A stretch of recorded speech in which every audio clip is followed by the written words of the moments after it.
Hello everyone, this is Cookies. I've got turn 98 of this late game Asphodel, and this is the turn where we put in attack orders with Nidavellir. So it's a really involved turn. I'm expecting, based on all of the fire mages I've seen running around, I expect a lot of flames from the sky. We've tried to mitigate that by moving a lot of our sacreds to less, I don't know, less likely targets, I guess. So unless he's got a lot of scrying going on, then hopefully we can avoid some of that. Dire Portent did go up. This is... okay, this is Vengeful Waters, so from Shinyama, so it's even harder to attack him. And then we did some Ghost Riders. Let's see if there's anything interesting. I mean, it's a lot of PD. Maybe look at this one.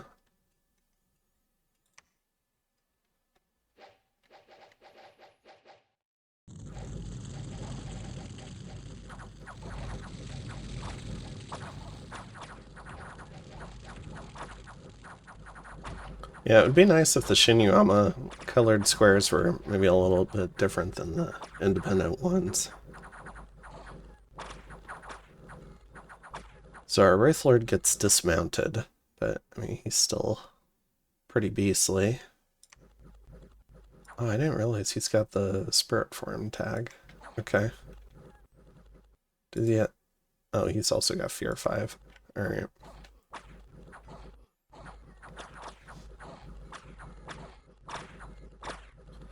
And then this is the Haunted Wood, so every unit we kill gets turned into a mannequin. Cool. Where was that? That was here. Carrion Mire. Let's see, we've got a Bagamono Sorcerer here. It doesn't look like a Firestorm caster, though. The fuck is he? Yeah, he's a big Earth Mage.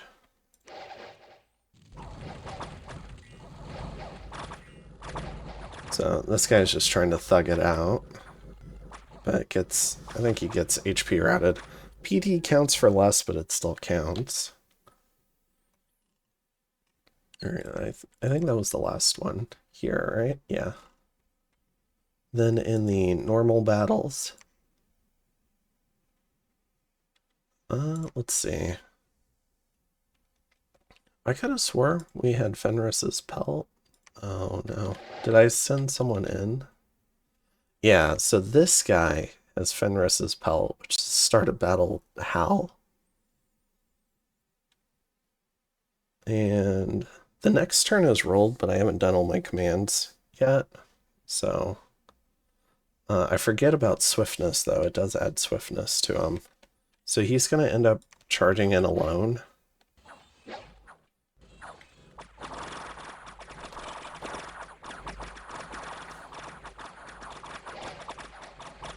And unfortunately, he doesn't go for the commander here, who's fatigued out. He could have easily killed that commander. And the whites and Dai Bakemono actually end up winning this. And so I'll go ahead and spoil next turn, but this guy does pick up the Fenris pelt, which is bad news bears for me. So yeah, I was hoping this end would last longer, but he does not.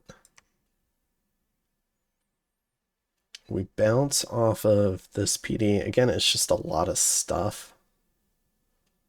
The carrion horses probably HP routed the mannequins a bit. We can watch this just because I've got the Black Centaur in here. So, got a little bit of a wave of cavalry out first.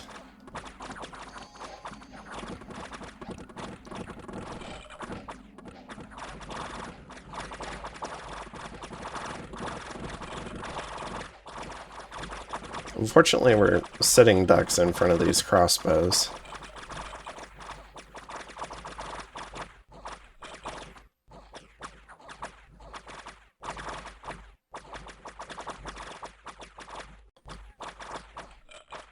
Alright. So we end up losing, what was it, 2 of the Black Centaur? So, but yeah, we can't really replace them. We haven't gone back to recruiting 1 per turn, but yeah, we gotta use them at some point. And the final war seems like a perfectly good opportunity.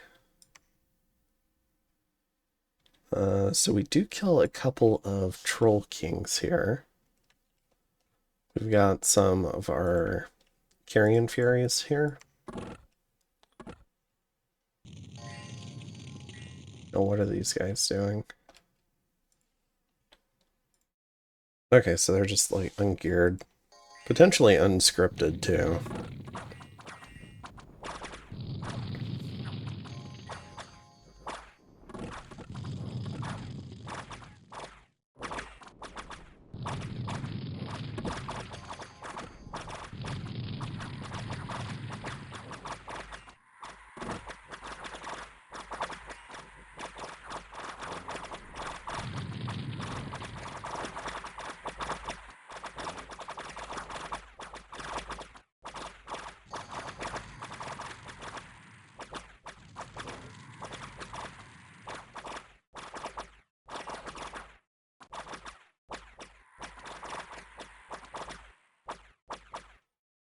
Let's see, this guy's got regen point buffed on him.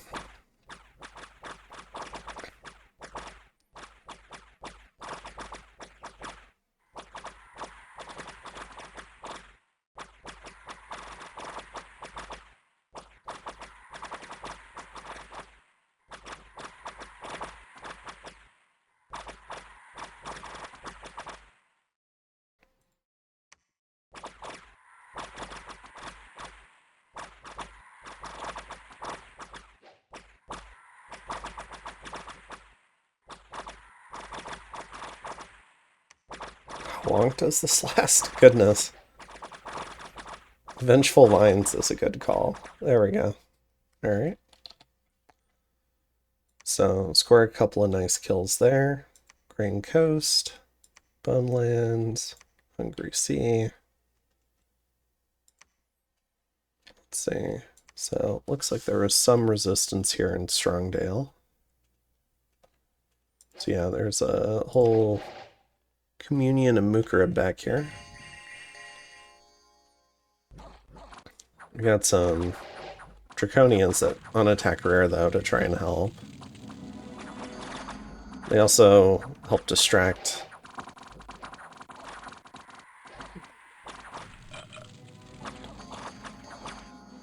from... They also help distract evocations. Sorry. So we're still trying to break through the gate here. We got Howl. We got a few Carrion Seed effects, maybe? I think some of these wall archers are also shooting back here.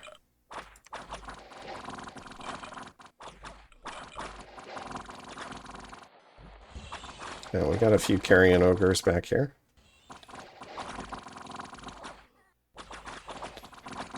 Alright. So, we lose a few things here. We lose 2 Carrion Furies, 4 Draconians, but I mean, totally worth it to kill all those mages. There wasn't much in here. Lost a couple of Sagittarian carcasses, gained 18 ogres from dieback kills. And then here, Carrion Furies look like they carried us through. Nothing much inside. We lose 198 units to Purgatory. And sadly, we lose some commanders to Vengeful Waters, which is real sad. Get hit by a bunch of hurricanes. And some bad events. Patrol out some independents, some scouts. And we catch a few sneaking enemies. So we catch this Vampire Lord from Nidavellir. So this guy's got a Heartweaver Scarab. gets jumped on by some harpies. Oh, he's empowered in nature too. Interesting. So heated bark skin. So he's susceptible to fire 10. Not a huge concern against me.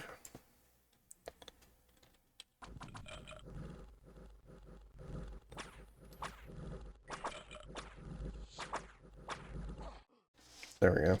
So we send him home. I'm sure he'll be back. And then...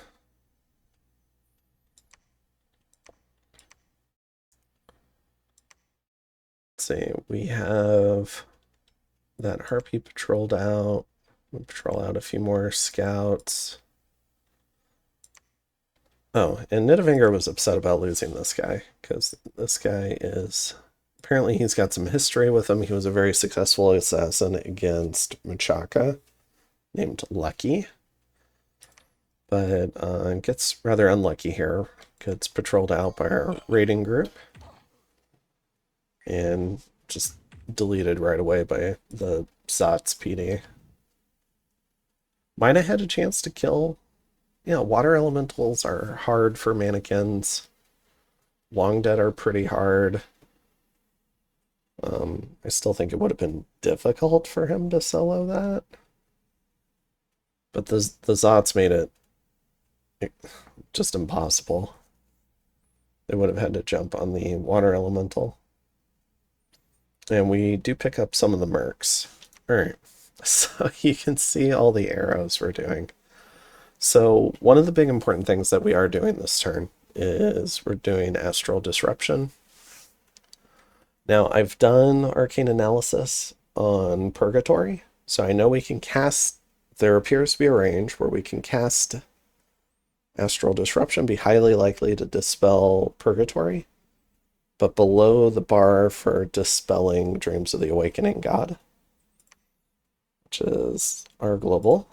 So what we're hoping for is to catch as many of these other globals, because I think a lot of them are min-casted.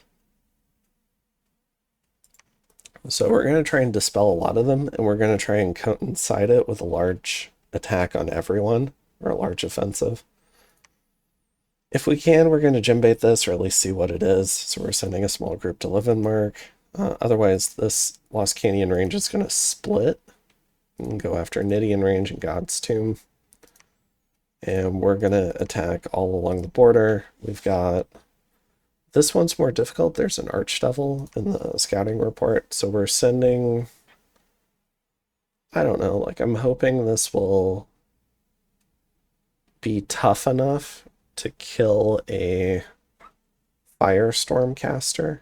And maybe we can make some progress there and siege it. Without... tough enough to kill a fire... tough enough and strong enough to kill a Firestorm caster before it kills them, I guess is the better way to put it. We're sending the trolls with this group. We're sending the sylphs on a deeper raid. Sending some... what are these? Wyverns. But yeah, just generally attacking all along the border. I'm hoping this isn't too many Amber Clan mages. Against Shinu, we are sending out attacks, but we're trying to focus them on provinces with...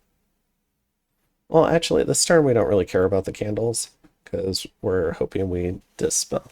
It matters for Vengeful Water, so we are trying a little bit, but it doesn't matter that much. Because we should dispel Purgatory. So we're kind of generally attacking across the board. We're also building a lot of infrastructure, so a couple of these armies are pausing just to build temples, so we can keep the Dom push going to isolate this throne more. And continue forcing our way closer to Old Man Mountains, despite whatever Dominion-based globals end up going up. So the Dom push is important, as is being able to reload our armies, like this guy. He needs more water gems.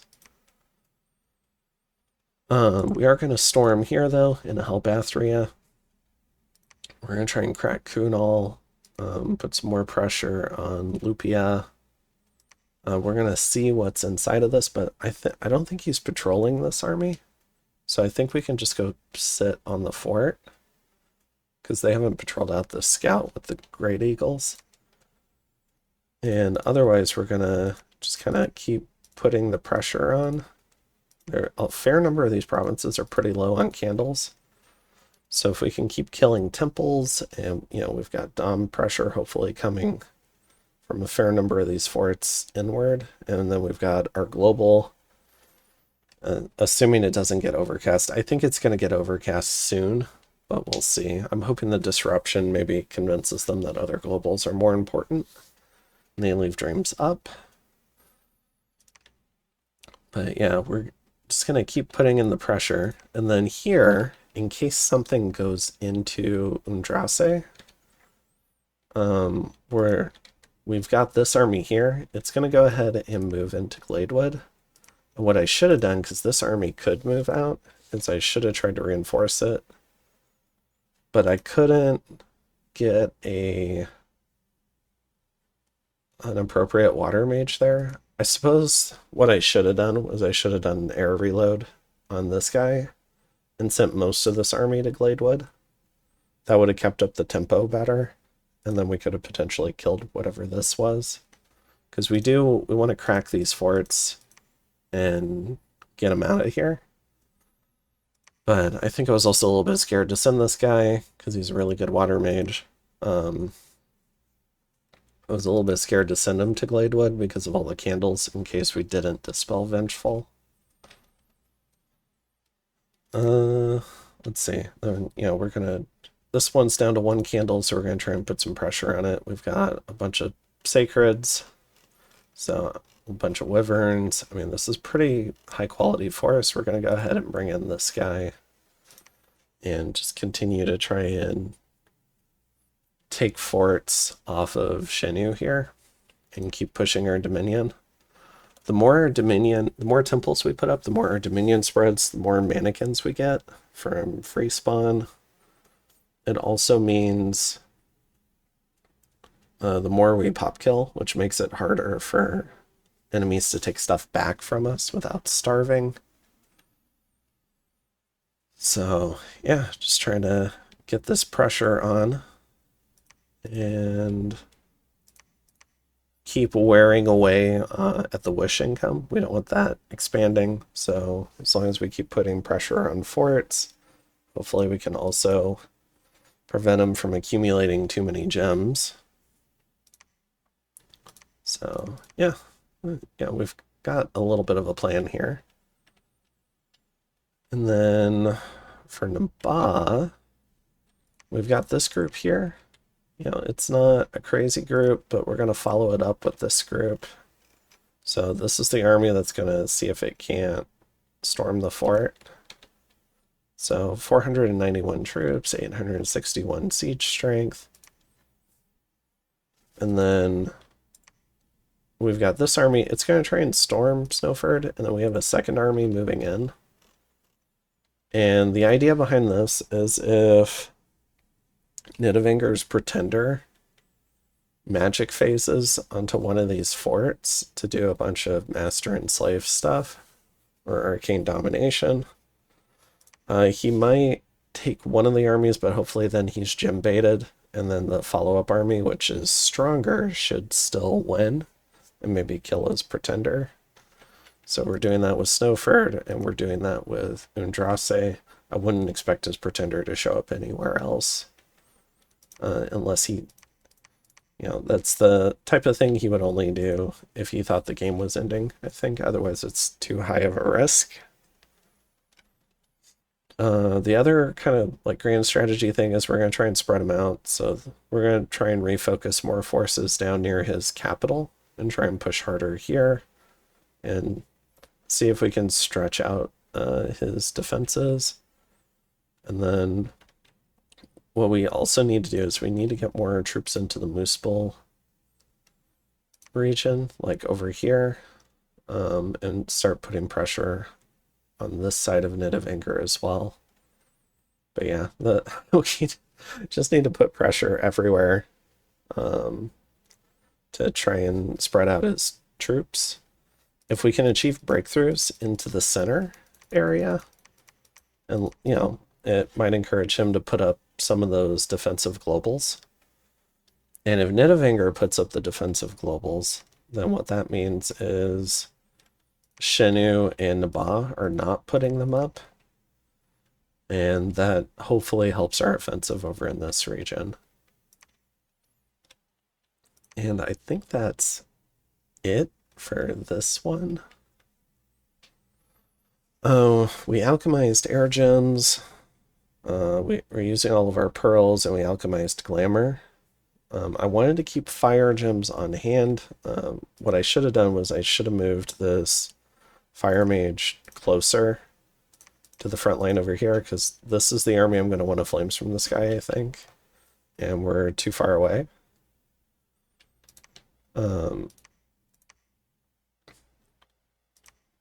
But I don't know. I had already taken all week to plug in this turn, because the Disciples game that I've also got is also around the same turn number. I think it's like turn 90 or something. And I've been really busy at work, so it's just been a lot to handle. And I'm doing a lot more fighting in this game, so this one just kind of kept getting pushed. But hopefully I can dedicate more time to it now, because I think the Disciples game just got called. We did one kind of like for fun big battles turn. And hopefully we're about to do a second one. Although I suppose I shouldn't be spoiling that. But, yeah, I mean, this is the goal, is to go ahead and push through this really quickly. We'll see what's going on here. Yeah, I mean, we only need these 2 thrones to win. Hopefully we don't take too much attrition. We could also look at these 2 thrones to maybe try and win. The Nidavellir thrones are pretty deep in their territory, I think, in this one here. Especially with the huge army in Leavenmark, he's probably going to be pushing us. So it's going to be difficult to get to the other thrones. But yeah, I think I'll go ahead and call it here. Oh, I guess in terms of interesting stuff, the army graph is kind of flat this turn. So we're taking a lot of attrition each and every turn, but you know, we're also doing a lot too. So Dominion is up again, which is good. Research is kind of leveling out as more mages get deployed. You can see the blood income. We've got gem income. Yeah, you can see Shenu putting up Nexus. And then we've got this income here for our regular income, which is kind of funny to see the way it shot up. And then for forts, you know, we've got an ever-increasing number of forts that we're making a big effort to temple all of them. It should give us a lot of new mannequins as we start getting our dominion spread into some of these new places. And then our provinces are also shooting up. So we're sacrificing a lot of mannequins to hopefully keep making progress on the provinces chart. And yeah, I mean, it's a whole lot of arrows. So yeah, I think that's it here. And I will call this one as its own thing, because I only did the 1 turn this week. I will see you guys in the next one. Have a good one. Bye.